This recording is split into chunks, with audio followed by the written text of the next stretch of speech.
Assalamualaikum warahmatullahi wabarakatuh. Today I want to present my discussion about the third trait. What should the leader do on the third trait? Or what the video simple sample?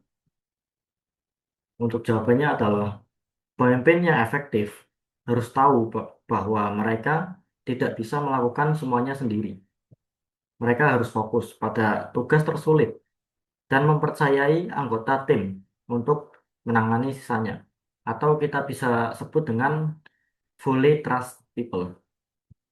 Untuk contoh kasus dalam video tersebut adalah kita menghasilkan lebih dari $30 per jam di saat kita kerja. Tetapi setiap minggu kita masih membersihkan rumah dan harus juga mencuci baju. Karena biaya menyewa asisten rumah tangga sekitar $30 per jam, akan lebih baik jika kita mendelegasikan pekerjaan rumah tersebut pada asisten agar kita bisa bekerja lebih lama dan lebih tertata. Untuk soal yang kedua adalah analyze the case on paper and answer based on your opinion on four opinion that given.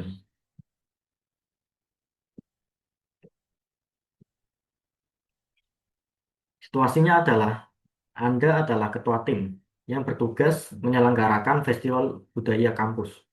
Ada 12 anggota dalam tim.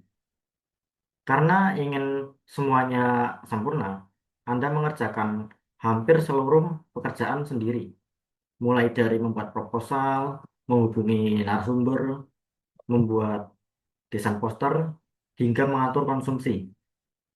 Semakin dekat hari pelaksanaan, Anda mulai kelelahan dan beberapa pekerjaan belum selesai. Pertanyaannya adalah, apa kesalahan yang dilakukan sebagai pemimpin? Untuk jawabannya adalah, kesalahan utamanya adalah pemimpin tersebut tidak mendelegasikan tugas kepada sesama anggota timnya. Sebagai ketua yang memiliki 12 anggota, ia malah mengerjakan hampir semua pekerjaan sendiri karena ingin hasilnya agar sempurna. Akibatnya, ia jadi kelelahan dan beberapa pekerjaan tidak selesai tepat pada waktunya. Padahal, pemimpin yang baik harus percaya kepada tim atau yang tadi kita sebutkan dengan fully trust people dan membagi tanggung jawab sesuai kemampuan anggotanya masing-masing. Untuk pertanyaan kedua ada, tugas apa saja yang seharusnya dapat didelegasikan? Jawabannya adalah pembuatan proposal kepada anggota yang sekiranya pandai menulis, menghubungi narasumber kepada anggota yang memiliki kemampuan komunikasi yang baik, mendesain poster kepada anggota yang menguasai desain grafis, dan mengatur konsumsi kepada yang menguasai logistik. Pertanyaan yang ketiga adalah bagaimana memilih orang yang tepat untuk menerima tugas? Caranya adalah kemampuan dan keahlian yang dimiliki anggota. Yang kedua adalah pengalaman anggota dalam mengerjakan tugas tersebut, tanggung jawab dan komitmen, minat anggota terhadap bidang tersebut, dan yang terakhir ada ketersediaan waktu agar beban kerja lebih seimbang dan bisa lebih teratur. Pertanyaan yang terakhir adalah, mengapa seorang pemimpin harus mempercayai anggota tim? Jawabannya adalah kepercayaan adalah dasar kerja sama yang efektif. Dengan mempercayai anggota, pekerjaan itu bisa menjadi lebih cepat selesai. Beban kerja bisa terbagi secara adil, tidak menumpuk hanya pada satu orang, dan anggota merasa dihargai sehingga lebih termotivasi. Pemimpin juga tetap harus bertanggung jawab atas hasilnya. Akhirnya, tidak menyelesaikan semuanya sendiri. Untuk pertanyaan yang ketiga, What threat should resolve on the case number two? Jawabannya adalah mendelegasikan tugas atau delegating task. Karena pemimpin tidak seharusnya mengerjakan semua tugas itu sendiri. Ia harus mempercayai semua anggota timnya dengan membagi tugas sesuai kemampuan masing-masing dan membagi secara adil dan rata agar pekerjaan selesai tepat waktu dan tim bekerja lebih efektif dan tertata. Sekian presentasi dari saya. Terima kasih. Wassalamualaikum warahmatullahi wabarakatuh.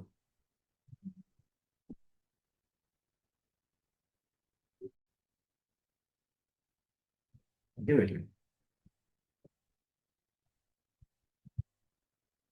Assalamualaikum warahmatullahi wabarakatuh. My name is Muhammad Alfiaji, and today I would like to present my discussion, uh, the third type. One, what should the leader do on the third right trait, or what the video sample? Jawabannya adalah pemimpin yang efektif tahu bahwa mereka tidak bisa melakukan semuanya sendiri. Mereka fokus pada tugas tersulit dan mempercayai anggota tim untuk menangani sisanya atau fully trust people. Contoh kasusnya seperti kita menghasilkan lebih dari $30 per jam, tapi setiap minggu kita masih membersihkan rumah dan mencuci baju.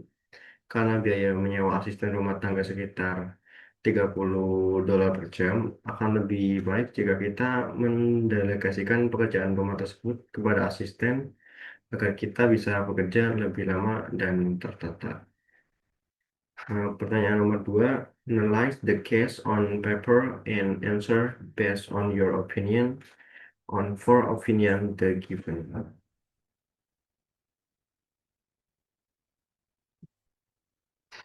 Di sini situasinya adalah Anda adalah ketua tim yang bertugas menyelenggarakan festival budaya kampus. Ada 12 anggota dalam tim Anda. Karena ingin semuanya sempurna, Anda mengerjakan hampir seluruh pekerjaan sendiri, mulai dari membuat proposal, menghubungi narasumber, membuat desain poster, dan hingga mengatur konsumsi. Tapi semakin dekat hari pelaksanaan, Anda mulai kelelahan dan beberapa pekerjaan belum selesai. Dan pertanyaan nomor satu, apa kesalahan yang dilakukan sebagai pemimpin? Kesalahan utamanya adalah tidak mendelegasikan tugas kepada anggota timnya. Sebagai ketua yang memiliki 12 anggota, ia malah mengerjakan hampir semua pekerjaan sendiri karena ingin hasilnya agar sempurna. Akibatnya, ia kelelahan dan beberapa pekerjaan tidak selesai tepat pada waktunya. Padahal pemimpin yang baik harus percaya kepada tim dan membagi tanggung jawab sesuai kemampuan anggotanya masing-masing. Pertanyaan kedua, tugas apa yang seharusnya dapat didelegasikan? Jawabannya, pembuatan proposal kepada anggota yang sekiranya pandai menulis, menghubungi narasumber kepada anggota yang memiliki kemampuan komunikasi yang baik, mendesain poster kepada anggota yang menguasai desain grafis, dan mengatur konsumsi kepada yang menguasai logistik. Pertanyaan nomor tiga, bagaimana memilih orang yang tepat untuk menerima tugas? Cara memilih orang yang tepat, pertama, kemampuan dan keahlian yang dimiliki anggota. Dua, pengalaman anggota dalam mengerjakan tugas tersebut. Yang ketiga, tanggung jawab dan komitmen. Dan keempat, minat anggota terhadap bidang tersebut. Dan yang terakhir, ketersediaan waktu agar beban kerja lebih seimbang dan teratur.